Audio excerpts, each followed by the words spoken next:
to ensure that the transparency, the efficiency, and the information dissemination regarding these transparent electronic voting machines reaches the grassroots. The EVM awareness is Assam, Kerala, Puducherry, Tamil Nadu, and West Bengal. More than 717 demonstrations centers were set up. Polling stations through mobile distribution vans were set up. People participated in EVM awareness, which is roughly more than 28 lakhs. And people who tried mock polls also, the hands-on on EVMs were more than 25 lakhs. In order to ensure a pleasant voting experience, the Election Commission has issued directions that in every polling stations, there shall be provisions for drinking water, toilets, signages, ramps, wheelchairs with volunteers, help desks, voter facilitation centers, sufficient lighting inside the voting compartment with adequate shade shall be there in all the polling stations. Special care shall be taken for all our respected senior citizens and Divyangjan. The polling station shall be on the ground floor. There shall be ramps. They have priority in voting. For seating arrangements, special benches shall be put up. They can also apply for home voting, and sufficient transport facility also will be available to our respected senior citizens and persons with disabilities. During the recent 12 months, the Election Commission of India has taken more than 30 new initiatives to ensure that elections are more transparent. The experience to the electors is much more pleasant, and all the stakeholders get all the necessary information as soon as possible. The first one of them has been the special intensive revision, which ensures, in accordance with Article 326 of the Constitution, that no eligible voter shall be excluded, while at the same time, no ineligible person should be included. Amongst the new initiatives, just outside the gate of the polling station, an elector can go, deposit his or her mobile, go and vote inside and come out and collect the mobile and go back. In order to identify the candidate to whom the elector wants to select, there shall be colored photograph of all the candidates on the EVMs. In order to ensure that there are no long queues, not more than 1,200 electors shall be there in any polling station. The candidate booths can be set up just outside 100 meters of the polling station, and the voter information slip will have a clear number mentioning the voter's polling station, its number, and his part and serial number. Amongst the other new initiatives, one major initiative has been that all the applications of Election Commission of India now are under one app which is applicable on mobile, available on mobile, and it is called as ECI Net. All the necessary information across all the stakeholders is available, whether it is your EPIC card, whether it is your polling station, whether it is about the candidate, whether it is about the affidavits of the candidate, whether it is about the progress of polling which is taking place, or whether it is about counting. There shall be 100% webcasting to ensure transparency in each and every polling station. The presiding officers of every polling station shall input the number of votes cast after every 2 hours to ensure that voting percentages which are being relayed through the media to the public at large is by and large accurate. And at end of the poll, whatever the figures are there in 17C, accordingly the percentage is also displayed without any further delay. All the booth level officers have been given identity cards so that our electors and the households can identify them easily. And since our electoral staff has been working very hard, their remunerations were also increased. ECI Night, as I mentioned, will be containing all the 40 different applications integrated in a seamless manner.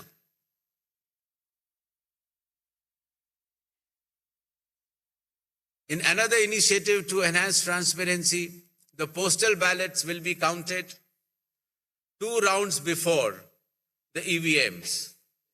Similarly, all the statistics relating to the elections shall be available through ECI Net itself within 72 hours of counting being over. In case of any difference because of typographical errors between 17C, which is given at the polling stations, to all the polling agents who are present, and the EVM count, if there is a difference, the VVPATs of that EVM shall mandatorily be counted. Similarly, after the counting is over, the losing candidate can prefer, after prescribed payment of fee, checking of the EVM along with VVPAT counting. In order to ensure that the entire process is done similarly at all the polling stations, a gigantic training effort has been undertaken by the Election Commission of India by training officers right down to booth level officers by the commission itself. The booth level agents were also trained, of course, the police officers, the DEOs, the communication officers, and this capacity building exercise had been piloted by India International Institute for Democracy and Election Management, IIIDM, which is run by the Election Commission of India. Election Commission of India also trains officers of more than 100 countries concurrently.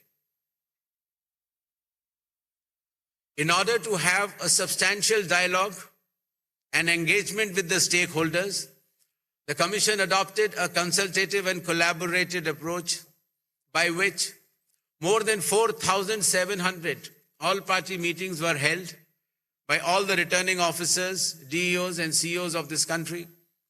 Similarly, the Election Commission of India also invited all the national and state level political parties to have such meetings, and more than 28 such meetings have already taken place. There has been national conference with legal councils and interactions with field level beneficiaries, that is booth level officers, EROs, DEOs during the state visits. There have been other host of new initiatives which have been mentioned here, totaling to number 30. The slides will be there, and the Commission has been extremely proactive, transparent, efficient and consultative in its approach to ensure that the experience of election is much, much more pleasant to our prime stakeholder, that is the elector. Considering that India has been the mother of democracies and the largest of them all, with the most transparent elections taking place, the international idea is now currently being chaired by India. We also held an international conference with more than 70 countries. Next. Where the chief electoral officers from those countries has participated recently. Commission had review visits to all these 5 states/UT and met all the officers, as I had mentioned earlier, including our foot soldiers, that is our booth level officers. Clear directions have been issued to all the enforcement agencies, nearly 24 of them, that elections in these states and UT shall be inducement-free and violence-free. Directions have been issued to the collectors and the SPs that they have to act with complete impartiality and enforce the rule of law. The observers which will be visiting the states, their details should be made public, and any fake news on social media should be strictly monitored and necessary action taken.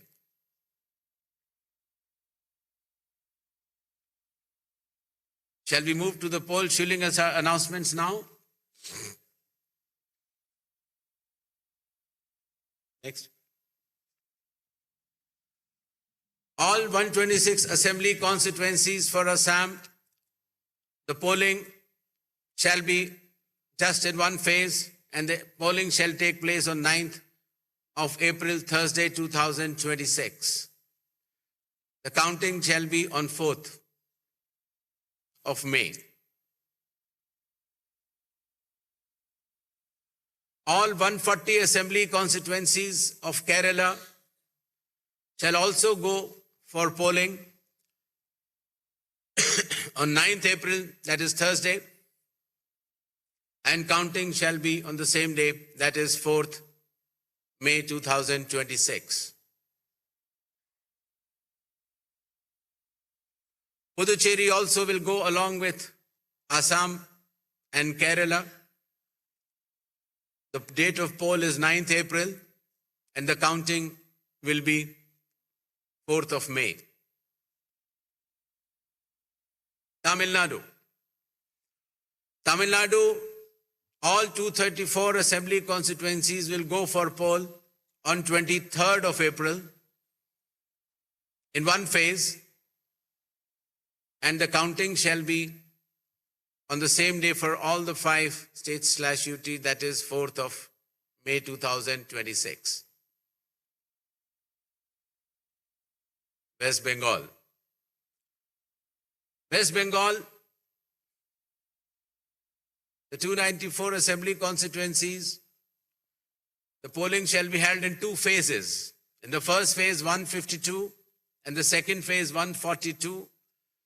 The date of poll shall be 23rd of April and 29th of April. And the counting shall be together for all, that is 4th of May 2026.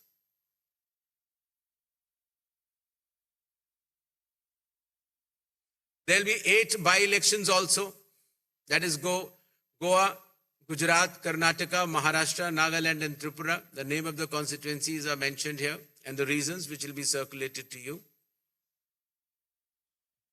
And the schedule would be that the assembly constituencies for Goa, Karnataka, Nagaland and Tripura will be held, the polling will be held on 9th of April, and for the assembly constituencies of Gujarat and Maharashtra on 23rd. The counting shall be on 4th of May for all the cases. Thank you.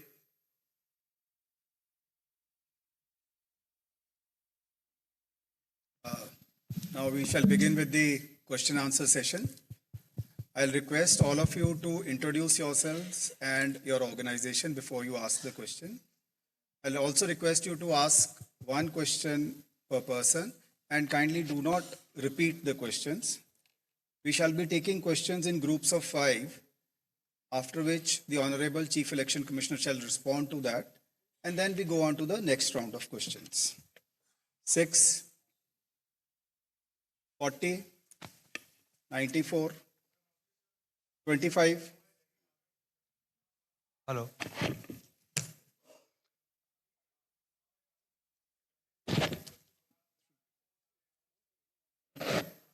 3.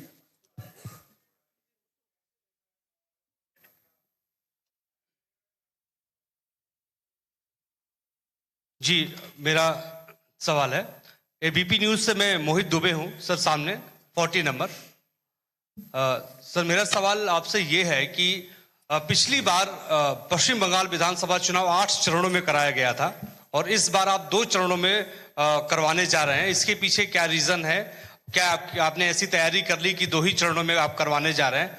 और एक इसी से संबंधित दूसरा सवाल है कि तमाम विपक्षी दल जो हैं, अपोजिशन जो हैं, वो आप पे निशाना साधते हुए नजर आ रहे हैं। आप पे आरोप ये लगाते हैं कि आप भारतीय जनता पार्टी के लिए काम कर रहे हैं, तो उन विपक्षी दलों को आप क्या जवाब देंगे? और आप इकलौते मुख्य चुनाव आयुक्त हैं जिसके खिलाफ लोकसभा राज्यसभा में महाभियोग का नोटिस भी दिया गया है, तो आप जो नोटिस दिया गया है उसको लेकर आप क्या जवाब देंगे? Thank you. Sir, this side Harsha from Republic TV. Sir, my first question, sir. Earlier this week, you had sought the list of police officials during whose presence the post-poll violence took place in the year 2021 in West Bengal. So, what's the status of it? And sir, whether those police officials will be deployed in the polling state in West Bengal during election or not? So, second one, so when can we expect the supplementary list? Sir, already 15 lakh have been disposed from the adjudication list. When can we expect the supplementary list? Neeraj, sir Neeraj हूँ news 18 India से। हमारा सवाल यह है कि मैं उसी को आगे सवाल बढ़ा रहा हूँ जो महाभियोग को लेकर नोटिस दिया गया है संसद में, और ऐसे वक्त में 5 राज्यों के विधानसभा चुनाव की घोषणा भी हो रही है। बंगाल में टीएमसी की तरफ से सवाल ज्यादा खड़े किए गए हाल के दिनों में। तो ऐसे तमाम विपक्षी दल जिन्होंने नोटिस दिया है उनके लिए आपका क्या मैसेज है, क्योंकि चुनाव की प्रक्रिया में आप खुद कहते हैं कि फ्री एंड फेयर इलेक्शन होंगे, तो विपक्ष के लोगों को क्या कहेंगे?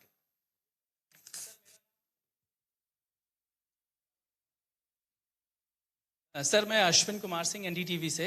सर, आपकी प्रेस कॉन्फ्रेंस शुरू होने से कुछ देर पहले बंगाल की सरकार ने 500 रुपये का मानदेय बढ़ाया पुजारियों और मुआजिनों के लिए, और साथ ही डीए भी बढ़ाया गया है। तो क्या ये मॉडल कोड ऑफ कंडक्ट लागू हो एक तरीके से आपकी प्रेस कॉन्फ्रेंस के 30 मिनट पहले किया गया, तो क्या कमीशन इस पर कुछ विचार करेगा?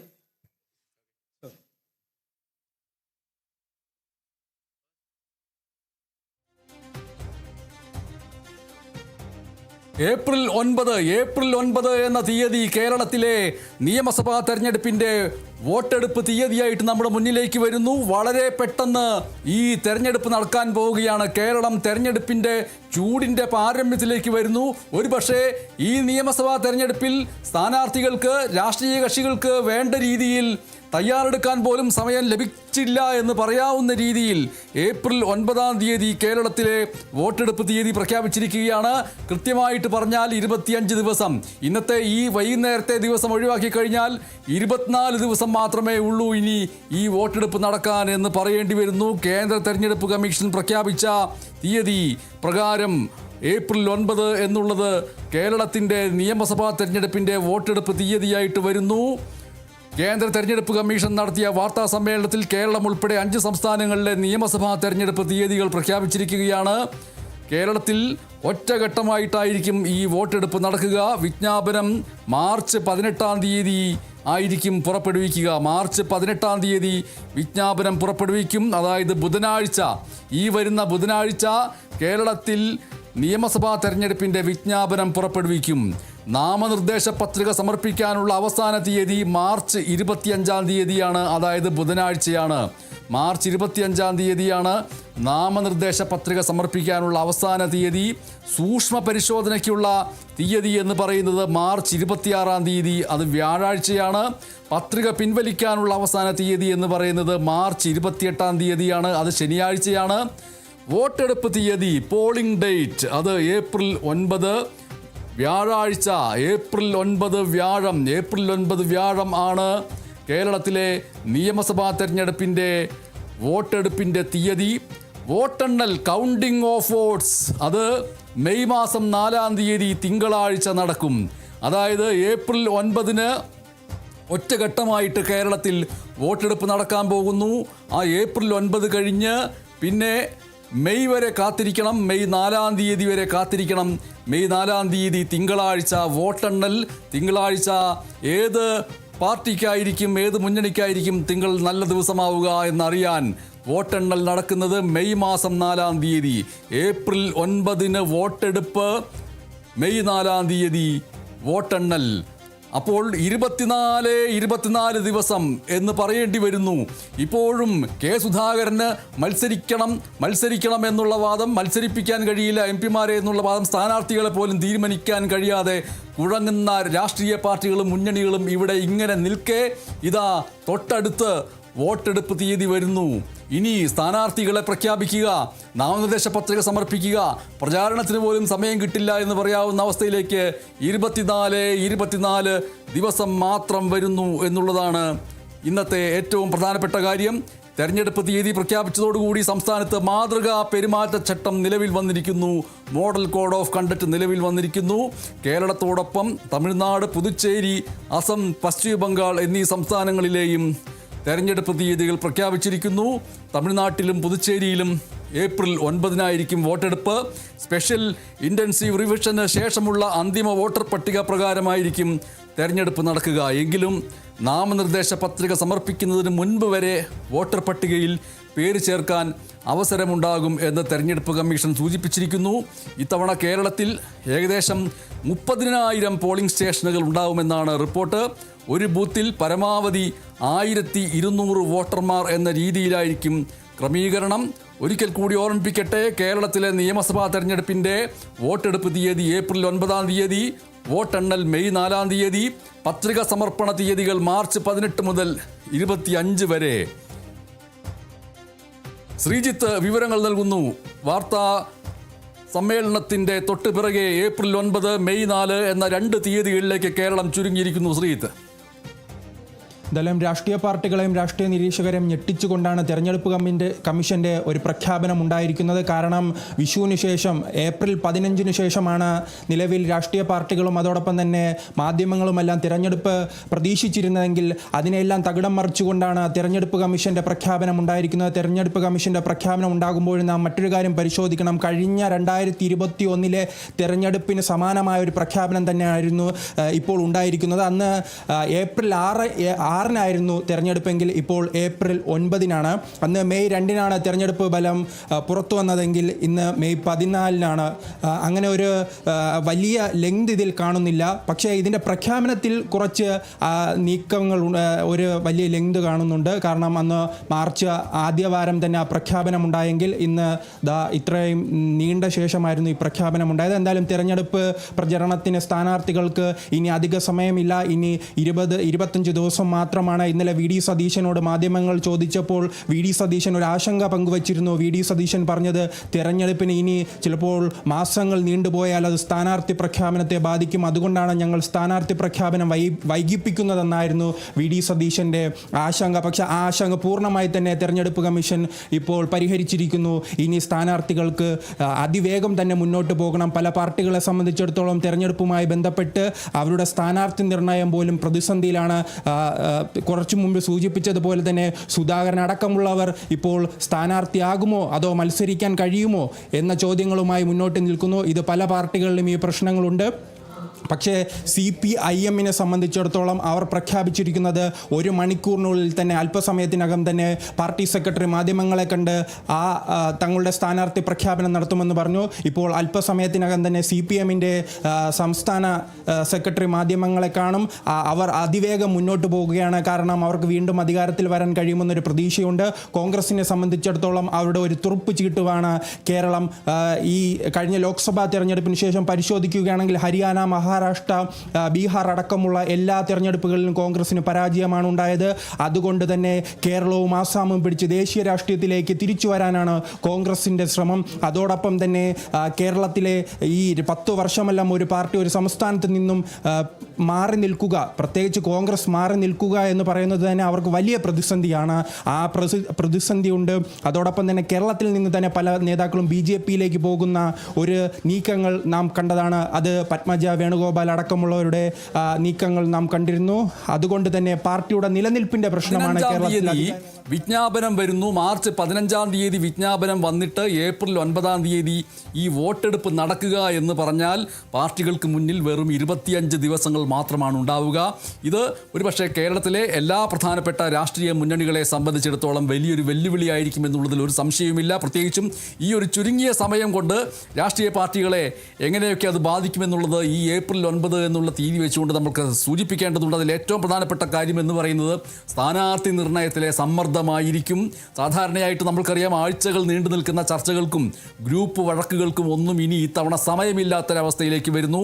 മാർച്ച് 18-ാം തീയതി വിജ്ഞാപനം വരുന്നതോടുകൂടി പത്രികാ സമർപ്പണം തുടങ്ങേണ്ടതുണ്ട്. അതായത് 3 ദിവസത്തിനുള്ളിൽ സ്ഥാനാർത്ഥി പട്ടിക അന്തിമമാക്കേണ്ടി വരുമെന്ന് പറയേണ്ടി വരുന്നു. സീറ്റ് വിഭജനത്തിൻ്റെ കാര്യത്തിലേക്ക് വരികയാണെങ്കിൽ തർക്കമുള്ള മുന്നണികൾക്ക് വിട്ടുവീഴ്ചകൾക്ക് തയ്യാറാകേണ്ടി വരും. അതാണ് ഏറ്റവും പ്രധാനപ്പെട്ട കാര്യം. ഇനി കടുംപിടുത്തം പിടിച്ച് നിൽക്കാൻ കഴിയില്ല. കാരണം പെട്ടെന്ന് തന്നെ പത്രിക സമർപ്പിക്കണം. അത്തരമായിട്ടുള്ള കണക്കുകൾ ബോധിപ്പിക്കണം എന്നുള്ളതാണ്. നേരത്തെ ചുവരെഴുത്ത് അതുപോലുള്ള പ്രചാരണങ്ങളായിരുന്നെങ്കിൽ ഇപ്പോൾ സോഷ്യൽ മീഡിയ പ്ലാറ്റ്ഫോമുകളിലെ പരസ്യങ്ങൾക്കും പ്രചാരണങ്ങൾക്കും കൃത്യമായിട്ടുള്ള കണക്കുകൾ ബോധ്യപ്പെടുത്തണമെന്ന് തെരഞ്ഞെടുപ്പ് കമ്മീഷൻ സൂചിപ്പിച്ചിരിക്കുന്നു. മറ്റൊന്ന്, പണക്കൊഴുപ്പിന് തടയിടൽ എന്ന് പറയുന്ന ഒന്നാണ്. പണം, മദ്യം, മയക്കുമരുന്ന് എന്നിവയുടെ ഒഴുക്ക് തടയുന്നതിന് വേണ്ടി സംസ്ഥാന അതിർത്തികളിലും വിമാനത്താവളങ്ങളിലുമെല്ലാം പ്രത്യേക സ്ക്വാഡുകളെ നിയോഗിച്ചിരിക്കുന്നു. ആ സ്ക്വാഡുകൾ ഇന്നു മുതൽ തന്നെ പ്രവർത്തനം ആരംഭിക്കുകയാണ്. ബാങ്ക് ഇടപാടുകൾ ഉൾപ്പെടെയുള്ളവ നിരീക്ഷിക്കുന്നതിന് വേണ്ടി ഇൻകം ടാക്സ്, എക്സൈസ് വിഭാഗങ്ങൾക്ക് നിർദ്ദേശം നൽകിയിരിക്കുന്നു. മറ്റൊരു പ്രധാനപ്പെട്ട കാര്യം, ഏപ്രിൽ മാസത്തിലെ കടുത്ത ചൂട്. ഏപ്രിൽ 9-ാം തീയതിയാണ് ഈ വോട്ടെടുപ്പ്. ഏപ്രിൽ മാസത്തിലെ കടുത്ത ചൂട് പരിഗണിച്ചുകൊണ്ട് വോട്ടർമാർക്കായിട്ട് പ്രത്യേകമായിട്ടുള്ള സൗകര്യങ്ങളൊക്കെ ബൂത്തുകളിൽ ഒരുക്കുമെന്നുള്ള വാഗ്ദാനം ഇലക്ഷൻ കമ്മീഷൻ നൽകിയിട്ടുണ്ട്. പോളിംഗ് സ്റ്റേഷനുകളിൽ തണല്, ശുദ്ധജലം, ഫാൻ, പ്രാഥമിക ചികിത്സാ സൗകര്യങ്ങൾ എന്നിവ നിർബന്ധമാക്കിയിട്ടുണ്ടെന്ന് അദ്ദേഹം പറയുന്നു. വരി നിൽക്കുന്നവർക്ക് ബുദ്ധിമുട്ടുണ്ടാകാതിരിക്കാൻ കൂടുതൽ വളണ്ടിയർമാരെ നിയോഗിക്കുമെന്ന് സൂചിപ്പിച്ചിരിക്കുന്നു. പ്രശ്നബാധിത ബൂത്തുകളിൽ കേന്ദ്രസേനയെ നിയോഗിക്കും. എല്ലാ പോളിംഗ് സ്റ്റേഷനുകളിലും വെബ്കാസ്റ്റിംഗ് സംവിധാനം ഏർപ്പെടുത്തും. CCTV നിരീക്ഷണം കർശനമാക്കുമെന്ന് അദ്ദേഹം സൂചിപ്പിച്ചിരിക്കുന്നു. ഒപ്പം തന്നെ ഗ്രീൻ പ്രോട്ടോകോൾ, അത് പരിസ്ഥിതി സൗഹൃദമായ ഒരു തെരഞ്ഞെടുപ്പായിരിക്കുമെന്ന് പറഞ്ഞിരിക്കുന്നു. അതിൻ്റെ ഭാഗമായിട്ട് പ്ലാസ്റ്റിക് പ്രചാരണ വസ്തുക്കൾക്ക് നിരോധനം ഏർപ്പെടുത്തിയിരിക്കുന്നു. തുണിയിലോ പേപ്പറിലോ ഉള്ള പ്രചാരണ സാമഗ്രികൾ മാത്രമേ അതിൽ ഉപയോഗിക്കാൻ പാടുള്ളൂ എന്നുള്ള കാര്യം സൂചിപ്പിക്കുകയും ചെയ്തിരിക്കുന്നു. നേരത്തെ നമ്മൾ സൂചിപ്പിക്കുകയുണ്ടായി, ഏപ്രിൽ 9-ാം തീയതി എന്ന് പറയുന്നത് 24 ദിവസത്തിൻ്റെ ദൂരം മാത്രമുള്ള ഒന്നായിട്ട് മാറിയിരിക്കുന്നു. അത് ഏതൊക്കെ രീതിയിലാണ് ഈ തെരഞ്ഞെടുപ്പിൽ രാഷ്ട്രീയ കക്ഷികളെ ബാധിക്കുന്നത് എന്നതിനെക്കുറിച്ചുള്ള വിശദമായ കാര്യം ഞാൻ തൊട്ടുമുമ്പ് സൂചിപ്പിക്കുകയുണ്ടായി. അതേസമയത്ത് ഏപ്രിൽ 9 ഗുണം ചെയ്യാൻ പോകുന്നത് സംഘടനാ ശേഷിയുള്ളവർക്ക് ആയിരിക്കും. അതായത് ബൂത്ത് തലം മുതൽ കൃത്യമായിട്ടുള്ള സംഘടനാ സംവിധാനമുള്ള പാർട്ടിക്ക് ഇങ്ങനെയുള്ളൊരു ഷോർട്ട് നോട്ടീസ് എന്ന് പറയുന്നത് തെരഞ്ഞെടുപ്പുകളിൽ മുൻതൂക്കം ലഭിക്കുന്ന ഒന്നായിട്ട് മാറും. നേരത്തെ തന്നെ തയ്യാറെടുത്തിരിക്കുന്നവർക്കും ഇത് ഗുണം ചെയ്യും. സ്ഥാനാർത്ഥികളെ മുൻകൂട്ടി നിശ്ചയിച്ച് പ്രവർത്തനം തുടങ്ങിയ മുന്നണിക്ക് ഇത് ഈ ഒരു വേഗത വലിയ രീതിയിലുള്ള ഗുണം ചെയ്യുമെന്നതിൽ ഒരു സംശയവും വേണ്ട. എന്തായാലും ഏപ്രിൽ 9-ാം തീയതിയിലേക്ക് വോട്ടെടുപ്പ് നിശ്ചയിക്കപ്പെട്ടതോട് കൂടിയിട്ട് കേരളത്തിലെ 3 മുന്നണികൾക്ക് മുന്നിലുള്ളത് ഒരു 2020 മത്സരത്തിൻ്റെ ആവേശമായിരിക്കുമെന്നുള്ളതിൽ ഒരു സംശയവും വേണ്ട. ആ ഒരു 2020 മത്സരത്തിൻ്റെ വേഗതയായിരിക്കും ഇനിയുള്ളത്. ഏറ്റവും പെട്ടെന്ന് വോട്ടുകൾ നേടുക, ഏറ്റവും പെട്ടെന്ന് റണ്ണുകൾ അടിച്ചുകൂട്ടുക എന്ന് പറയുന്നത് പോലെ ഏറ്റവും പെട്ടെന്ന് വോട്ടുകൾ നേടുക, അതിനുള്ള കാര്യങ്ങൾ ഇപ്പോഴേ ഒരുക്കുക, പവർ പ്ലേയിൽ തന്നെ എല്ലാം നേടുക എന്നുള്ള നിലയ്ക്ക് ഏപ്രിൽ 9 വളരെ പ്രധാനപ്പെട്ട ഒരു തീയതിയായിട്ട് മുന്നിലേക്ക് വരുന്നു. ഈ ചുരുങ്ങിയ സമയത്തിനുള്ളിൽ ഓരോ മുന്നണിയുടെയും കരുത്തും ദൗർബല്യവും നമ്മൾക്ക് പരിശോധിക്കേണ്ടി വരുന്നു. കരുത്ത് എന്ന് പറയുന്നത് നോക്കുക, LDFനെ സംബന്ധിച്ചിട്ടാണെങ്കിൽ ഏപ്രിൽ 9 എന്നുള്ള ആ ദിവസത്തിലേക്ക് ഏറ്റവും പെട്ടെന്ന് എത്തിച്ചേരാൻ LDFന് കഴിയുന്ന കരുത്ത് എന്ന് പറയുന്നത് അവരുടെ താഴെത്തട്ടിലുള്ള കരുത്തുറ്റ കേഡർ സംവിധാനമായിരിക്കും. കുറഞ്ഞ ദിവസത്തിനുള്ളിൽ എല്ലാ വീടുകളിലും എത്താൻ അവർക്ക് സാധിക്കുമെന്നുള്ളത് അവരുടെ ഒരു ഗുണപരമായിട്ടുള്ള കാര്യമാണ്. പക്ഷേ ദൗർബല്യം എന്ന് പറയാവുന്നത് 10 വർഷത്തെ ഭരണ തുടർച്ച നൽകുന്ന ഭരണവിരുദ്ധ വികാരത്തെ ഈ ഏപ്രിൽ 9-നകത്ത് എങ്ങനെ അവർക്ക് മുഖാമുഖം നിൽക്കാൻ കഴിയും എന്നുള്ളതാണ്. LDFനെ സംബന്ധിച്ചിട്ട് ഈ ഏപ്രിൽ 9-ാം തീയതി എന്ന് പറയുന്ന പോളിംഗ് ഡേ, അത് സ്ഥാനാർത്ഥി നിർണയത്തിൽ CPIMനുള്ള അച്ചടക്കവും വേഗതയും പ്രധാനപ്പെട്ട ഒന്നായിട്ട് വരും. പക്ഷേ വിവാദങ്ങളും കേന്ദ്ര ഏജൻസികളുടെ അന്വേഷണങ്ങളും ഉയർത്തുന്ന വെല്ലുവിളി അവരെ സംബന്ധിച്ചിട്ട് ദൗർബല്യം ആയി വന്നു എന്ന് വന്നേക്കാം. വികസന നേട്ടങ്ങൾ വേഗത്തിൽ ജനങ്ങളിലേക്ക് എത്തിക്കാനുള്ള സർക്കാർ സംവിധാനമാണ് അവരുടെ അവസരങ്ങൾ എന്ന് പറയുന്നത്, ഓപ്പർച്യൂണിറ്റീസ് എന്ന് പറയുന്നത്. പക്ഷേ ഭീഷണികൾ എന്ന് പറയുന്നത് ചുരുങ്ങിയ സമയത്തിനകത്ത് സ്ഥാനാർത്ഥികളെ അടിച്ചേൽപ്പിച്ചാൽ ഉണ്ടായേക്കാവുന്ന പ്രാദേശികമായ പ്രതിഷേധങ്ങളാണ്. UDFലേക്കും NDAയിലേക്കും നമ്മൾക്ക് വരാം. അതിനു മുമ്പ് ഈ വാർത്താ സമ്മേളനത്തിൻ്റെ തൊട്ടുപിറകെ വരുന്ന പ്രതികരണങ്ങൾ എന്തൊക്കെയാണ് ശ്രീത്ത്? ഒരു ഫുട്ബോൾ മത്സരമാണെങ്കിൽ ആ ഫുട്ബോൾ മത്സരത്തിൽ ആദ്യ ഗോൾ അടിച്ചിരിക്കുന്നത് CPI ആണ്. അവർ അവരുടെ സ്ഥാനാർത്ഥിയെ പ്രഖ്യാപിച്ചു കഴിഞ്ഞിരിക്കുന്നു. ആ സ്ഥാനാർത്ഥി പട്ടിക നാം പരിശോധിക്കുകയാണെങ്കിൽ യുവാക്കൾക്കും അതോടൊപ്പം തന്നെ വനിതകൾക്കും പ്രാധാന്യമുണ്ട്. അങ്ങനെ LDF ഒരുങ്ങിക്കഴിഞ്ഞിട്ടുണ്ട്.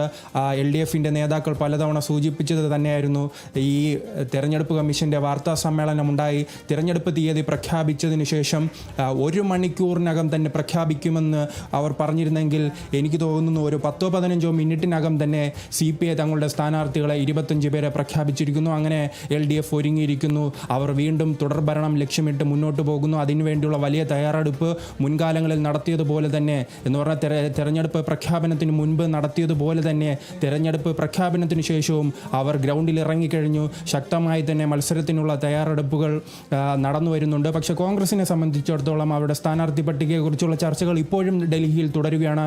പല നേതാക്കളും തങ്ങളുടെ രാഷ്ട്രീയ ലക്ഷ്യങ്ങളും അതോടൊപ്പം തന്നെ സീറ്റ് മോഹവുമായി ഡൽഹിയിൽ കറങ്ങി നടക്കുകയാണ്. അത് നമുക്ക് പലതവണ വാർത്തകളിലൂടെയും ദൃശ്യങ്ങളിലൂടെയും കണ്ടതാണ്. അങ്ങനെ 3 പാർട്ടികളും ഒരുങ്ങുന്നുണ്ട്. BJP അവരുടെ സ്ഥാനാർത്ഥി പട്ടിക വരുന്ന ബുധനാഴ്ച തന്നെ പ്രഖ്യാപിക്കുമെന്ന് പറയുന്നു. ഇന്ന് രാവിലെ രമേശ് ചെന്നിത്തല അടക്കമുള്ളവർ പറഞ്ഞിരുന്നത് ഞങ്ങൾ സെറ്റാണ്, കോൺഗ്രസ് സെറ്റാണ്, തെരഞ്ഞെടുപ്പിന് സെറ്റാണ്. ഇത്തവണ എല്ലാ പാർട്ടികളും ഈ തെരഞ്ഞെടുപ്പ് വിജയത്തിനെക്കുറിച്ച് വലിയ പ്രതീക്ഷയാണ് പങ്കുവയ്ക്കുന്നത്. അല്പസമയം മുമ്പ് മുരളീധരൻ മാധ്യമങ്ങളെ കണ്ടപ്പോഴും പറഞ്ഞത് 100 സീറ്റാണ്. കോൺഗ്രസ് 100 സീറ്റോടുകൂടി തന്നെ കേരളത്തിൽ അധികാരത്തിൽ വരുമെന്ന് കോൺഗ്രസ് പ്രതീക്ഷിക്കുന്നുണ്ട്. അതുപോലെ തന്നെ 100 സീറ്റിലധികം നേടി വീണ്ടും മൂന്നാമതും ഒരു പിണറായി സർക്കാർ അധികാരത്തിൽ വരുമെന്നും CPM പ്രതീക്ഷിക്കുന്നു. കേരളത്തിൽ മെച്ചപ്പെട്ട പ്രകടനം കാഴ്ചവെക്കാൻ കഴിയും, പ്രത്യേകിച്ച് തെക്കൻ കേരളത്തിലെങ്കിലും മെച്ചപ്പെട്ട പ്രകടനം കാഴ്ചവെക്കാൻ കഴിയുമെന്നാണ് BJPയുടെയും പ്രതീക്ഷ. അതിനുവേണ്ടിയുള്ള തയ്യാറെടുപ്പുകളും അവർ നടത്തുന്നുണ്ട്. എന്തായാലും വിവിധ നേതാക്കൾ അവരുടെ പ്രതികരണങ്ങളുമായി രംഗത്ത് വരുന്നു. അങ്ങനെ പ്രതികരണങ്ങളുമായി രംഗത്ത് വരുമ്പോൾ പ്രവൃത്തിയുമായി രംഗത്ത് വന്നിരിക്കുകയാണ് CPI. അവരുടെ സ്ഥാനാർത്ഥി പട്ടിക അല്പസമയം മുമ്പ് തന്നെ പ്രഖ്യാപിച്ചു കഴിഞ്ഞിട്ടുണ്ട്. അവർ CPI സംസ്ഥാന സെക്രട്ടറി ബിനോയ് വിശ്വം തിരുവനന്തപുരത്ത് നടത്തിയ വാർത്താ സമ്മേളനത്തിൽ 25 മണ്ഡലങ്ങളിലേക്കുമുള്ള സ്ഥാനാർത്ഥി പട്ടിക പ്രഖ്യാപിച്ചിരിക്കുകയാണ്. ആ പട്ടിക എന്ന് പറയുന്നത് CPIയുടെ പതിവ് ശൈലിയിൽ നിന്ന് മാറിയിട്ട് യുവത്വത്തിനും ഒരുപക്ഷെ പുതുമുഖങ്ങൾക്കും വലിയൊരു പ്രാധാന്യം നൽകിയിട്ടുള്ള പട്ടിക എന്നതിനെക്കുറിച്ച് പറയേണ്ടി വരും. അതിലേറ്റവും പ്രധാനപ്പെട്ട സവിശേഷതകൾ എന്ന് പറയുന്നത് ആകെ 25 സീറ്റുകൾ, അതിൽ നിലവിലെ 4 മന്ത്രിമാരും ജനവിധി തേടുന്നു എന്നുള്ളതാണ്. ഏപ്രിൽ 9 നടക്കുന്ന നിയമസഭാ തെരഞ്ഞെടുപ്പിൽ കേരളത്തിൽ നിന്ന് LDFിൽ നിന്ന് CPIയിൽ നിന്ന് അവരുടെ നിലവിലെ 4 മന്ത്രിമാരും, ആ 4 മന്ത്രിമാരും എന്ന് പറയുന്നത് K Rajan, P Prasad, GR Anil, J Chinchu Rani എന്നിവർ വീണ്ടും ജനവിധി തേടുന്നു സ്ഥാനാർത്ഥി പട്ടിക പ്രകാരം. 25ൽ 10 സീറ്റുകളിലും പുതുമുഖങ്ങളെയാണ് CPI രംഗത്തിറക്കിയിരിക്കുന്നത് എന്നുള്ളതാണ് അതിൽ രണ്ടാമത്തെ സവിശേഷത എന്ന് പറയുന്നത്. മറ്റൊരു കാര്യം വനിതാ പ്രാതിനിധ്യമാണ്. വനിതകൾ 3 വനിതകളാണ് പട്ടികയിലുള്ളത്. അതിൽ നോക്കുക, നമ്മൾക്ക് പ്രധാനപ്പെട്ട മണ്ഡലങ്ങളും സ്ഥാനാർത്ഥികളും എന്നുള്ള നിലയ്ക്ക് നോക്കുകയാണെങ്കിൽ ഒല്ലൂരിൽ CPIയിൽ നിന്ന് K രാജൻ നിലവിലെ റവന്യൂ മന്ത്രി മത്സരിക്കുന്നു. ഒപ്പം തന്നെ ചേർത്തലയിൽ നിന്ന് P പ്രസാദ് നിലവിലെ കൃഷിമന്ത്രിയാണ്. നെടുമങ്ങാട് നിന്ന് GR അനിൽ ഭക്ഷ്യമന്ത്രിയാണ്.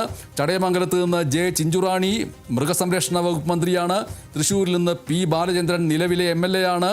പുനലൂരിൽ നിന്ന് PS സുപാല് നിലവിലെ MLA ആണ്. ചാത്തന്നൂരിൽ നിന്ന് GS ജയലാല് നിലവിലെ MLA ആണ്. കൊടുങ്ങല്ലൂരിൽ നിന്ന് VR സുനിൽകുമാർ നിലവിലെ MLA ആണ്. നാദാപുരത്ത് നിന്ന് EK വിജയൻ നിലവിലെ MLA ആണ്. കാഞ്ഞങ്ങാട് നിന്ന് E ചന്ദ്രശേഖരൻ മുൻ മന്ത്രിയാണ്.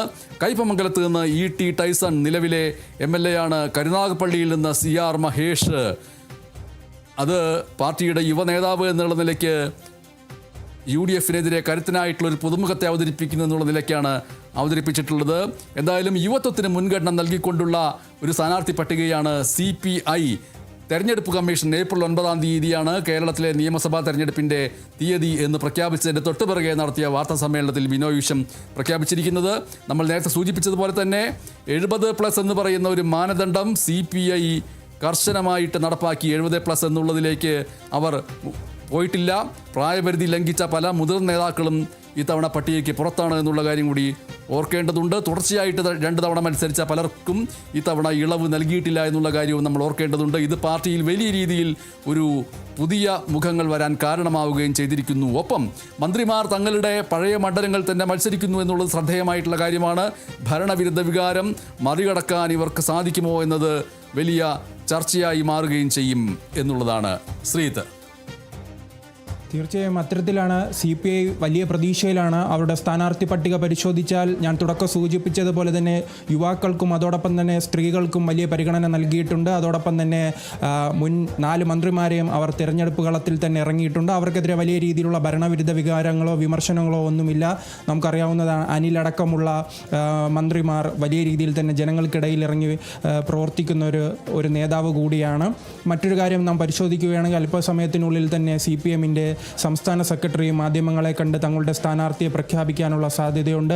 അതിവേഗത്തിലാണ് CPMൻ്റെയും LDFിൻ്റെയും എല്ലാം നീക്കങ്ങൾ ഉണ്ടായിരിക്കുന്നത്. തെരഞ്ഞെടുപ്പ് പ്രഖ്യാപിച്ച് മണിക്കൂറുകൾ ആകും മുമ്പ് തന്നെ അവരുടെ പ്രഖ്യാപനങ്ങൾ ഉണ്ടാകുന്നു. അവർ സ്ഥാനാർത്ഥികൾ പ്രചരണത്തിന് ഇറങ്ങുന്ന അല്പസമയത്തിനകം തന്നെ പല സ്ഥാനാർത്ഥികളും ജനങ്ങൾക്കിടയിൽ വോട്ട് തേടിയുള്ള യാത്രകൾ ആരംഭിക്കാനുള്ള സാധ്യതയുണ്ട്. അങ്ങനെ നമ്മുടെ കേരളത്തിൻ്റെ ചരിത്രത്തിൽ തന്നെ ഇല്ലാത്തൊരു തിരഞ്ഞെടുപ്പാണ്. അത് നാം സൂചിപ്പിക്കുകയാണെങ്കിൽ, കാരണം പല തിരഞ്ഞെടുപ്പുകളും നാം പരിശോധിക്കുകയാണെങ്കിൽ എല്ലാ കാലത്തും ഇടത് വലത് മുന്നണികൾ മാറി ഭരിക്കുക, ഒരു സമയത്ത് CPM വരികയും മറ്റു സമയത്ത് കോൺഗ്രസ് വരിക, അങ്ങനെ ഒരു ഭരണമായിരുന്നു. പക്ഷേ പിണറായി സർക്കാർ 2021 ആ ചരിത്രം പൂർണ്ണമായി തന്നെ മാറ്റി എഴുതിക്കൊണ്ടാണ് ഒരു രണ്ടാം പിണറായി സർക്കാർ അധികാരത്തിൽ വന്നത്. ആ രണ്ടാം പിണറായി സർക്കാർ അധികാരത്തിൽ വന്നിട്ട് ഇപ്പോൾ 10 വർഷം കഴിഞ്ഞു. ഇപ്പോഴും അവർക്ക് വലിയ രീതിയിൽ തന്നെ വിജയപ്രതീക്ഷയുണ്ട്.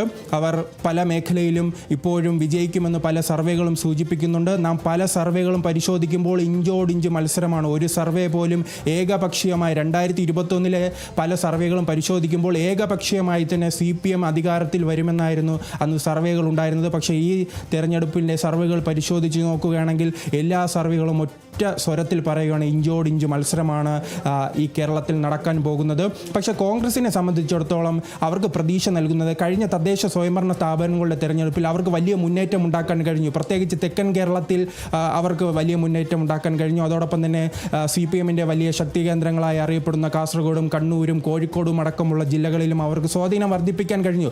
അത് ചൂണ്ടിക്കാട്ടിയാണ് കോൺഗ്രസിൻ്റെ പ്രതീക്ഷകൾ ഉണ്ടായിരിക്കുന്നത്. കണ്ണൂരിൽ പോലും വലിയ മുന്നേറ്റം ഉണ്ടാക്കാൻ കഴിഞ്ഞ തദ്ദേശ സ്വയംഭരണ സ്ഥാപനങ്ങളുടെ തെരഞ്ഞെടുപ്പിൽ കോൺഗ്രസിന് കഴിഞ്ഞു. അതാണ് അവരുടെ പ്രതീക്ഷ. ആ പ്രതീക്ഷയോടൊപ്പം തന്നെ അവർ ആശങ്കപ്പെടുത്തുന്ന കാര്യം ഈ കേഡർ സ്വഭാവമാണ്. ആകെ 25 ദിവസം മാത്രമേ മുന്നിലുള്ളൂ. ഈ 25 ദിവസത്തിനുള്ളിൽ ജനങ്ങളെ തങ്ങളുടെ സ്ഥാനാർത്ഥികളുടെ കഴിവും പോരായ്മകളും അതോടൊപ്പം തന്നെ അവരുടെ പ്രവർത്തന രീതികളുമെല്ലാം ജനങ്ങളെ ബോധ്യപ്പെടുത്തേണ്ട ഒരു സമയം കുറവാണ്.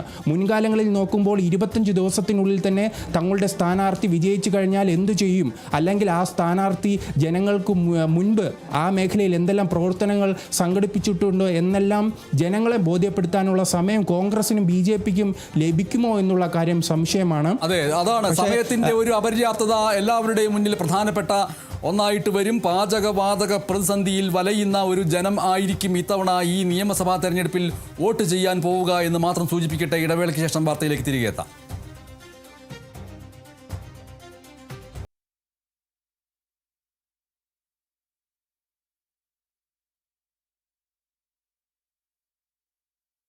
ഏപ്രിൽ 9 സംസ്ഥാനത്ത് നിയമസഭാ തെരഞ്ഞെടുപ്പ് നടത്തും എന്ന് തെരഞ്ഞെടുപ്പ് കമ്മീഷൻ പ്രഖ്യാപിച്ചതിന്റെ പശ്ചാത്തലത്തിൽ CPIM സംസ്ഥാന സെക്രട്ടറി MB ഗോവിന്ദൻ മാസ്റ്റർ മാധ്യമങ്ങളോട് സംസാരിക്കുന്നു. തത്സമയം. ഒരു വർഗീയതയും സംഘർഷവും ഇല്ലാതെ സമാധാനപരമായ ജീവിതം കേരളത്തിന് നൽകാൻ നമുക്ക് സാധിച്ചു. അത് ഇന്ത്യയെ സംബന്ധിച്ച് വളരെ പ്രധാനപ്പെട്ട ഒന്നാണ്. ഞങ്ങളിപ്പോൾ സ്ഥാനാർത്ഥികളെ പ്രഖ്യാപിക്കുമ്പോൾ പൊതു സ്വതന്ത്രർ ഉൾപ്പെടെ 86 സീറ്റുകളിലാണ് CPIM മത്സരിക്കുന്നത്. നിലവിലുള്ള 56 MLA-മാർ ഇത്തവണ മത്സര രംഗത്തുണ്ട്.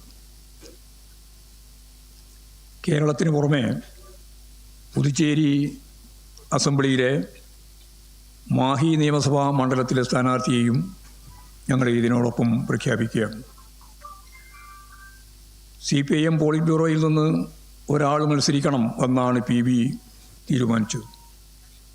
PB അംഗവും മുഖ്യമന്ത്രിയുമായ സഖാവ് പിണറായി വിജയൻ തെരഞ്ഞെടുപ്പിൽ മത്സരിക്കാൻ പാർട്ടി മുമ്പ് തന്നെ തീരുമാനിച്ചിരുന്നു. തികച്ചും ജനാധിപത്യ രീതിയിലാണ് CPIM സ്ഥാനാർത്ഥികളെ നിശ്ചയിച്ചത്.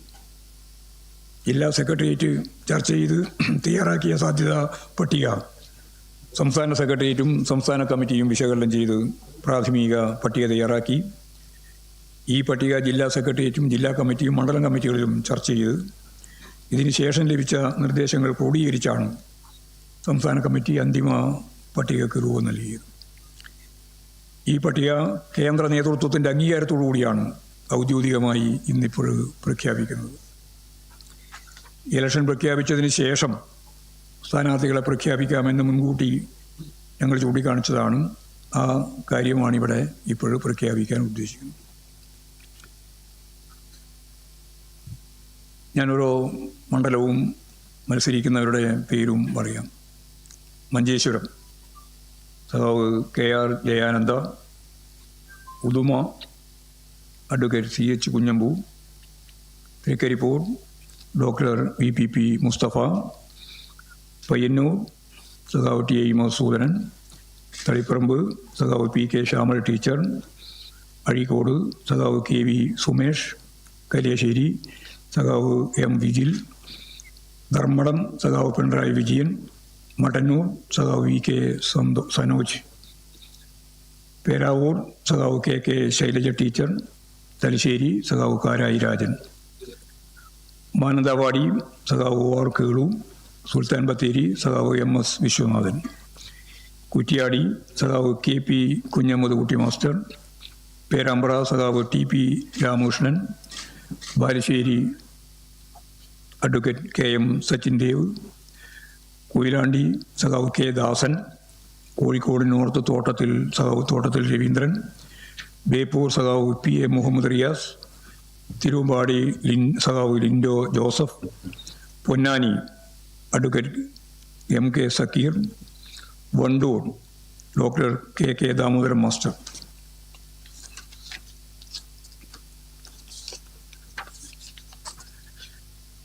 പെരിന്തൽമണ്ണ സഖാവ് വി പി മുഹമ്മദ് ഹനീഫ, മങ്കട സഖാവ് എം ബി അരവി, തൃത്താല സഖാവ് എം ബി രാജേഷ്, തരൂർ സഖാവ് പി പി സുമോദ്, ആലത്തൂർ സഖാവ് ടി എം ശശി, നെന്മാറ സഖാവ് കെ പ്രേമൻ, ഷൊർണൂർ സഖാവ് പി മമ്മിക്കുട്ടി, ഒറ്റപ്പാലം സഖാവ് K Premkumar, Kongad advocate K Shanthakumari, Malampuzha സഖാവ് എ പ്രഭാകർ, കുന്നംകുളം സഖാവ് എ സി മൊയ്തീൻ, ചേലക്കര സഖാവ് U R Pradeep, Manalur professor C Raveendranath, Guruvayur സഖാവ് എൻ കെ അക്ബർ, പുതുക്കാട് സഖാവ് K K Ramendran, Irinjalakuda doctor R Bindu, Wadakkanchery സഖാവ് Xavier Chittilappally, Angamaly advocate Saju Paul,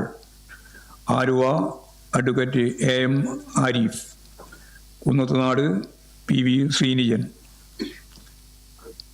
Vypin advocate M B Shiny, Kalamassery സഖാവ് P Rajeev, Thrikkakara advocate Pushpadas, Kochi K J maxi.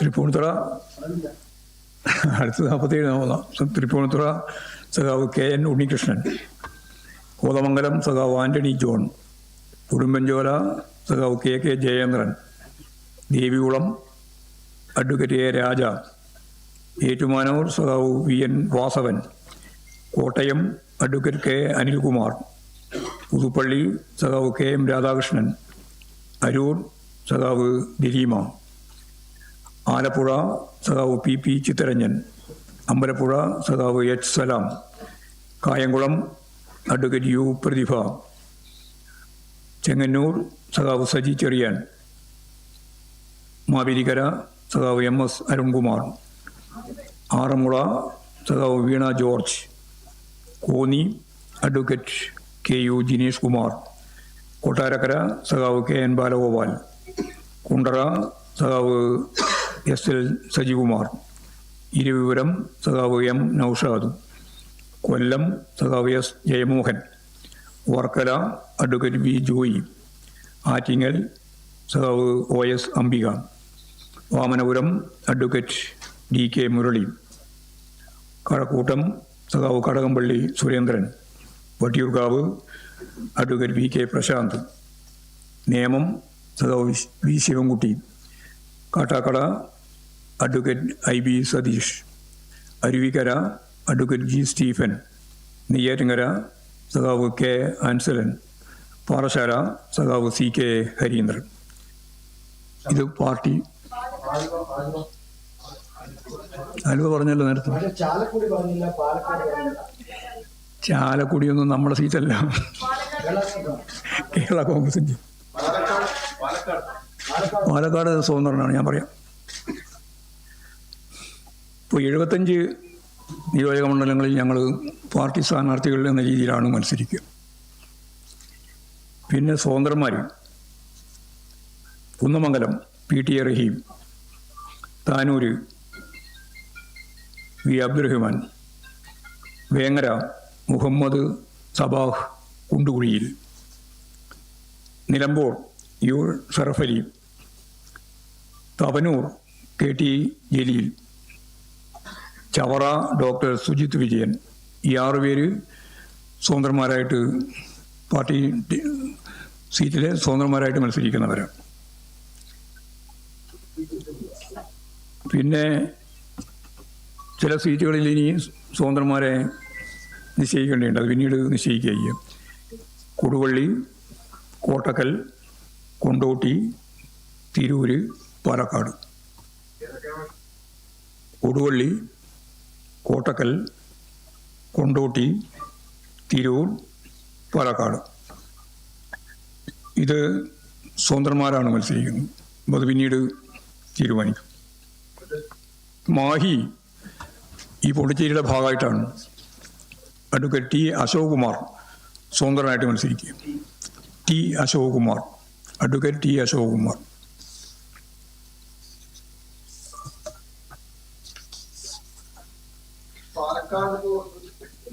Palakkad കഴിഞ്ഞു പാലക്കാട് പോലൊരു വലിയ സ്വാധീനമുള്ള ജില്ലയിൽ അല്ല, കൊണ്ടുവരാനില്ല, തിരക്ക് പിടിക്കണ്ടല്ലോ, സ്വതന്ത്രനാ,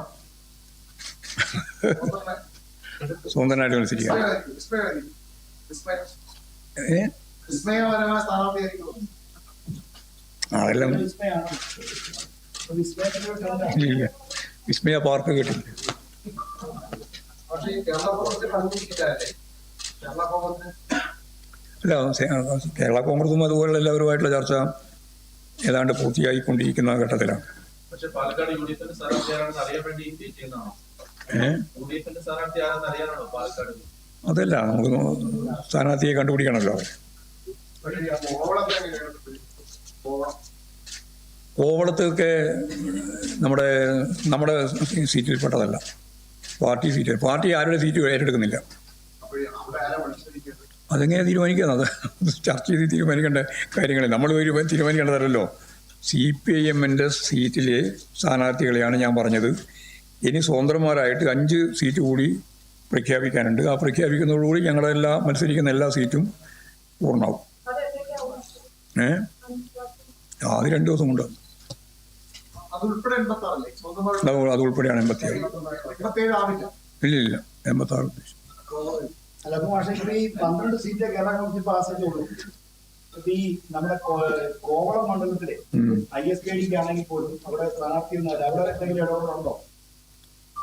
അല്ലല്ല, അതൊക്കെ ചർച്ച ചെയ്ത് പൂർത്തിയായിട്ടില്ല. ഇല്ല. അപ്പൊ ഈ തിരുവനന്തപുരം സെന്ററിന്റെ കാര്യത്തിൽ എങ്ങനെയാ? അതിപ്പോ അതിന്റെ കേസ് 16-ാം തീയതിയാണ് അതിന്റെ വിധി. നാളെ കേസ് വരുന്നതനുസരിച്ച് കേസിന്റെ വിധിയും കൂടി നോക്കിയിട്ടാണ് തീരുമാനിക്കുക. അയാൾ സ്വന്തമായിട്ട് തന്നെയല്ല മത്സരിച്ചത്. അല്ലല്ല, ആര് പറഞ്ഞു? അതിപ്പോ അവര് മാത്രമല്ല, നമ്മുടെ സ്വന്തന്മാരായിട്ടുള്ള ആളുകളൊക്കെ എത്രയോ കാലമായിട്ട് നമുക്ക് സ്വതന്ത്രന്മാരെന്ന രീതിയിൽ തന്നെ മത്സരിച്ചുകൊണ്ടിരിക്കുന്നവരാണ്. ചവറയിലോ? അല്ല, സ്വതന്ത്ര ചിഹ്നത്തിൽ. തവനൂര് കെ ടി ജലീൽ മുമ്പ് തന്നെ സ്വതന്ത്ര സ്ഥാനാർത്ഥിയായിട്ട് തന്നെ മത്സരിച്ചു. അദ്ദേഹം പാർട്ടി മെമ്പർ ഒന്നുണ്ട്. താനൂരും അത് തന്നെയാണ്. താനൂരും അത് തന്നെയാണ് സ്വതന്ത്രനായിരുന്നു.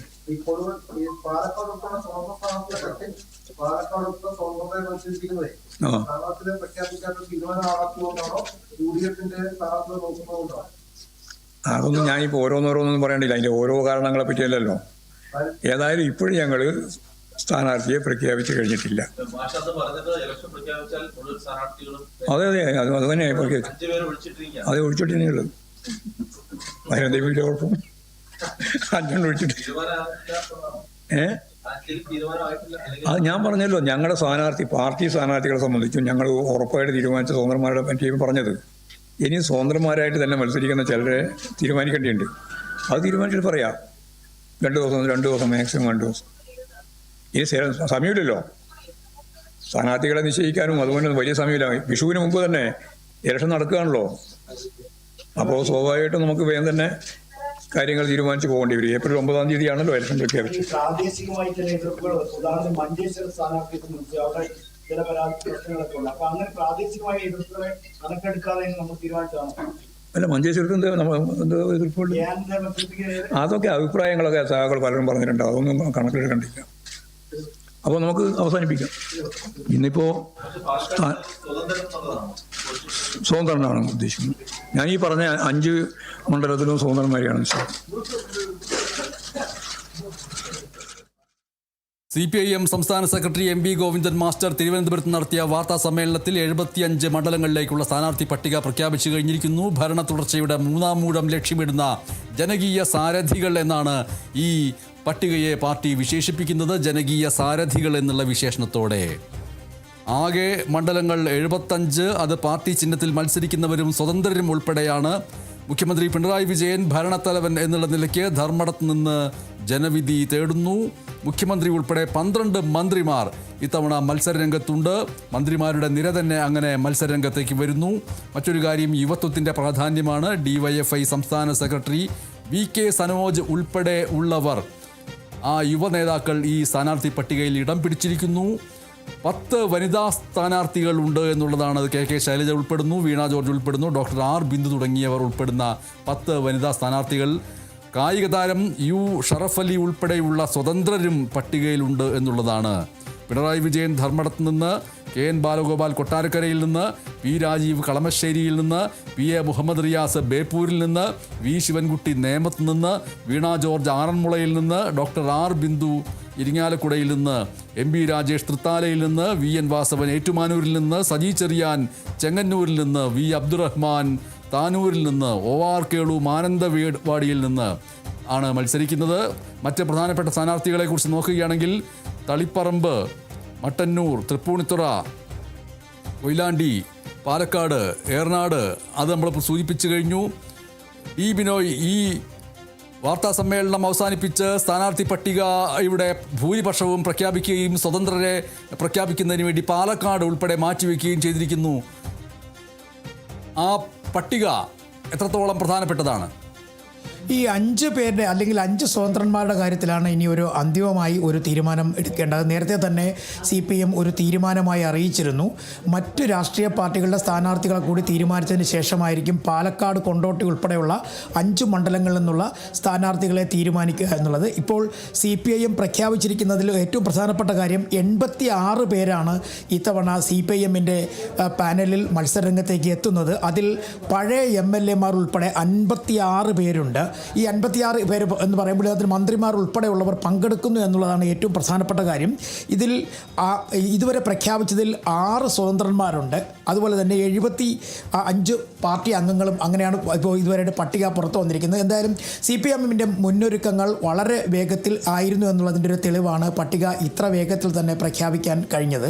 മറ്റത് കൃത്യമായും ഒരു സാധാരണഗതിയിൽ CPM കാത്തു സൂക്ഷിക്കുന്ന ഒരു രീതി തന്നെയാണ്. കാരണം മറ്റ് സ്ഥാനാർത്ഥികൾ ആരൊക്കെയാണ്, ചില പൊതു സ്വതന്ത്രന്മാരെ ഈ ചില സാഹചര്യങ്ങളൊക്കെ പ്രഖ്യാപിക്കുന്നതിന് വേണ്ടി ഇങ്ങനെ നീട്ടിവെക്കുന്നൊരു പതിവുണ്ട്. അത്തരത്തിലാണ് പാലക്കാട്, കൊണ്ടോട്ടി ഉൾപ്പെടെയുള്ള ഈ 5 മണ്ഡലങ്ങളിലെ സ്വതന്ത്രന്മാരെ പിന്നീട് തീരുമാനിക്കാൻ മാറ്റിവെച്ചിരിക്കുന്നത്. അതും വലിയ താമസമില്ലാതെ 2 ദിവസത്തിനുള്ളിൽ തന്നെ പ്രഖ്യാപിക്കാൻ കഴിയും എന്നുള്ള പ്രതീക്ഷയാണ് CPM നേതൃത്വത്തിന് ഉള്ളത്. അവർ നേരത്തെ തന്നെ പ്രഖ്യാപിച്ചിരുന്നു. ഇതിൽ CPM സംസ്ഥാന സെക്രട്ടറി പറഞ്ഞൊരു പ്രധാനപ്പെട്ട കാര്യമാണ്, ഒരു പോളിറ്റ് ബ്യൂറോ അംഗം മാത്രമാണ് ഇത്തവണ മത്സരരംഗത്തേക്ക് വന്നിരിക്കുന്നത്. അത് മുഖ്യമന്ത്രി പിണറായി വിജയൻ.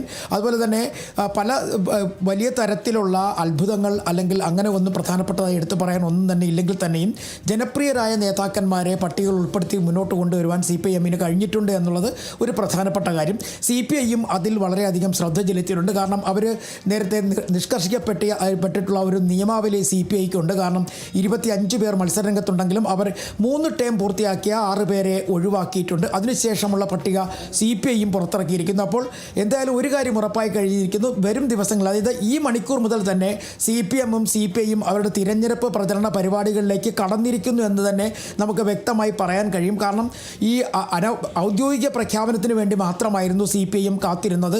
പല സ്ഥലങ്ങളിൽ, പ്രത്യേകിച്ചും സലാം, അമ്പലപ്പുഴയിൽ സലാമിൻ്റെ സ്ഥലങ്ങളിലൊക്കെ തന്നെ ഈ സ്ഥാനാർത്ഥികളുമായി ബന്ധപ്പെട്ട ചുവരെഴുത്തുകൾ ആരംഭിച്ചു കഴിഞ്ഞിരിക്കുന്നു.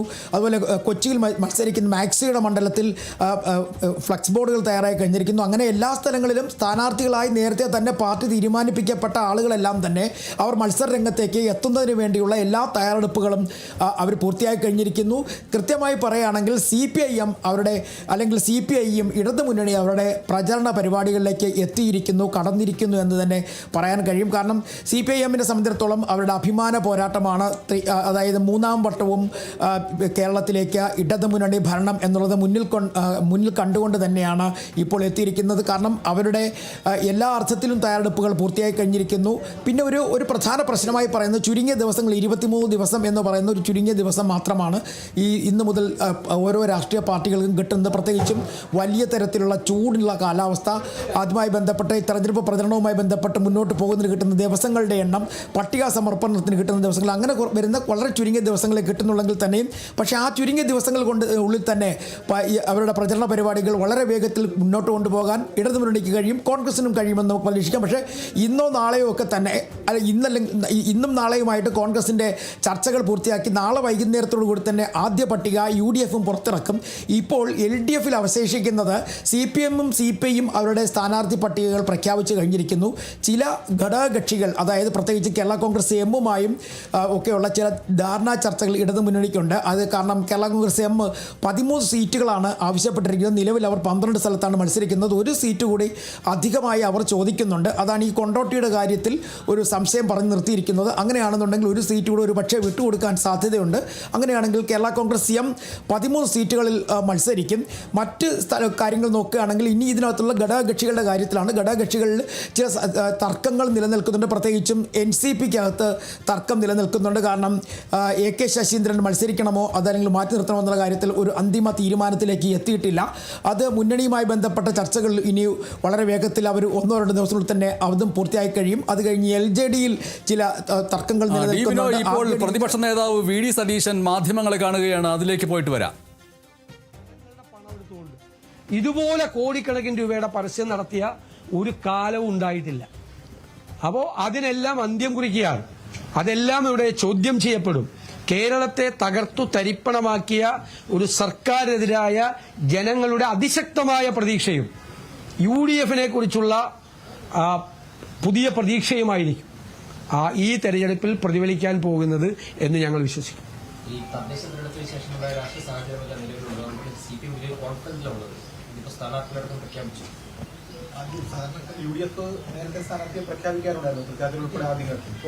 അല്ല, ഞങ്ങൾ റെഡിയാണെന്ന്. ഞങ്ങളും പ്രഖ്യാപിക്കും. ഞങ്ങൾ പറഞ്ഞല്ലോ, തെരഞ്ഞെടുപ്പ് പ്രഖ്യാപിച്ചാൽ 24 മണിക്കൂറകം ഞങ്ങൾ സ്ഥാനാർത്ഥികളെ പ്രഖ്യാപിക്കും. സംശയം എന്താ സംശയം? സ്ഥാനാർത്ഥി ചർച്ച ഞങ്ങൾ തെരഞ്ഞെടുപ്പിന്റെ അനിശ്ചിതത്വമാണ് എല്ലാവരും വൈകിക്കാൻ കാരണം. എല്ലാവരും പൂർത്തിയാക്കി വെച്ചിരിക്കുകയാണ്. ഞങ്ങളും നാളെ ഡൽഹിയിലെത്തും. ഞങ്ങൾ സ്ഥാനാർത്ഥികളെ പ്രഖ്യാപിക്കും. സംശയം എന്താ? ഏത് തർക്കമാണ് ഉണ്ടായിരുന്നത്? അതൊന്ന് കേൾക്കട്ടെ. അതല്ല, അതല്ലേ, അതൊക്കെ ഒറ്റപ്പെട്ട കാര്യങ്ങളല്ലേ. നിങ്ങൾ CPMലെ തർക്കത്തെ കുറിച്ച് നിങ്ങൾ സംസാരിക്കും. ഒരു ഗ്രൂപ്പുമില്ല ഇവിടെ, ഒരു ഗ്രൂപ്പുമില്ല. ഒരു ഗ്രൂപ്പുമില്ല. എറണാകുളം ജില്ലയിലൊന്നും ഒരു ഗ്രൂപ്പില്ല. നിങ്ങൾ ഉണ്ടാക്കാൻ നോക്കണ്ട. എന്താ കാര്യം ഇവിടെ? നിങ്ങൾ തന്നെ വാർത്ത കൊടുക്കുകയാണ് ഗ്രൂപ്പിന്റെ പേരിലല്ല ഇവിടെ വീതം വയ്ക്കുന്നത്. ഗ്രൂപ്പിന്റെ പേരിൽ സീറ്റ് വീതം വയ്ക്കുന്ന കാലമൊക്കെ അസ്തമിച്ചു. ഇപ്പൊ കേരളത്തിൽ അത് നിങ്ങൾ ചില പത്രങ്ങളിൽ വാർത്ത കൊടുക്കുന്നതാണ്, മാധ്യമങ്ങളിൽ. കേരളത്തിൽ ഒരു ജില്ലയിലും ഗ്രൂപ്പിന്റെ പേരിൽ സീറ്റുകൾ വീതം വെച്ചിട്ടില്ല. ആ കാലം കഴിഞ്ഞു, ആ കാലം അസ്തമിച്ചു. എല്ലാം നേതാക്കന്മാർ കൂടിയിരുന്ന് ആലോചിച്ച് കൂടിയാലോചനകൾ നടത്തി ഓരോ സീറ്റിലെയും വിജയ സാധ്യത അനുസരിച്ചിട്ടാണ് സീറ്റുകൾ തീരുമാനിക്കുന്നത്. ഗ്രൂപ്പിന്റെ അടിസ്ഥാനത്തിലൊന്നുമല്ല. ഒരു തർക്കവുമില്ല. അല്ല, നമ്മൾ ഇത്രയും പ്രതീക്ഷിച്ചിട്ടുണ്ടായില്ല. കാരണം ഒരു 18-ാം തീയതി ആയിരുന്നു തെരഞ്ഞെടുപ്പ് പ്രതീക്ഷിച്ചിരുന്നത്. കാരണം ഇതിന്റെ അകത്തൊരു ഒറ്റ വിഷയമുള്ളൂ. അത് പുതിയ സ്ഥാനാർത്ഥികൾ 2 കൂട്ടത്തിലുണ്ടല്ലോ, 3 കൂട്ടത്തിലുണ്ട്. പുതിയ സ്ഥാനാർത്ഥികൾക്ക് കുറച്ച് ദിവസം മാത്രം കിട്ടുള്ളൂ. അത്രയേ ഉള്ളൂ, വേറെ കുഴപ്പമൊന്നുമില്ല. അല്ല, തെരഞ്ഞെടുപ്പ് ഈ ചൂടുകാലമാണ്. കൂടുതൽ നീണ്ടു നിൽക്കുന്നതിനേക്കാൾ നല്ലതാണ് പെട്ടെന്ന് തെരഞ്ഞെടുപ്പ് നടക്കുന്നത്. ഭയങ്കര കനത്ത ചൂടാണ്. ഇപ്പൊ തന്നെ പുതിയുഗ യാത്ര നടക്കുമ്പോൾ തന്നെ 36 ഡിഗ്രിയാണ് ചൂട്. ഈ ചൂട് കൂടി കഴിഞ്ഞാൽ എല്ലാവരും പ്രയാസവും. കാരണം കടുത്ത ചൂടിലേക്കാണ് കേരളം പോകുന്നത്. അല്ല, അത് ഞാൻ പറഞ്ഞല്ലോ, ഞങ്ങൾ തെരഞ്ഞെടുപ്പ് പ്രഖ്യാപിച്ചാൽ 24 മണിക്കൂറിനകം ഞങ്ങൾ കാൻഡിഡേറ്റിനെ പ്രഖ്യാപിക്കാറുണ്ട്. കാൻഡിഡേറ്റിനെ പ്രഖ്യാപിക്കും.